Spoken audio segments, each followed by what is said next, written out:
లేదంటే పేర్లు మార్చడం. చంద్రబాబు నాయుడు గారు ఆ కింద స్కూల్ ఫోటో వేశారు. ఆ స్కూల్ జగన్ గారు కట్టింది. ఎవరికో పుట్టిన బిడ్డ నా బిడ్డ అని చెప్పుకునే దుర్మార్గుడు, దౌర్భాగ్యుడు. అది క్రెడిట్ చోరీ.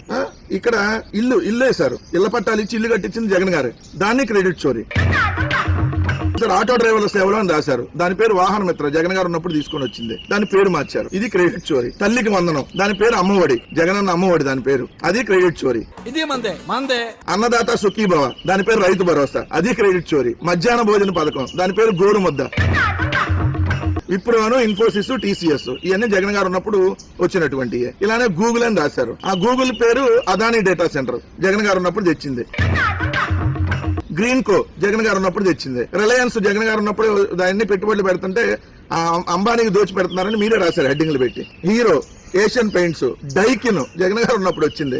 ఆర్ఎస్ఎల్ఆర్ మెటల్ జగన్ గారు ఉన్నప్పుడు కుదుర్చుకున్నటువంటి ఒప్పందమే. ఇది ఒక్కటన్నా మీద ఉందా?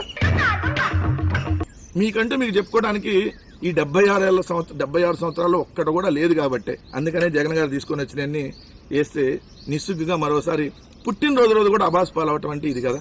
పుట్టినరోజు కూడా పక్కన అడిగని మనం దుబ్బేస్తే అట్లా. ఎవరికో పుట్టిన బిడ్డ నా బిడ్డ అని చెప్పుకునే దుర్మార్గుడు, దౌర్భాగ్యుడు.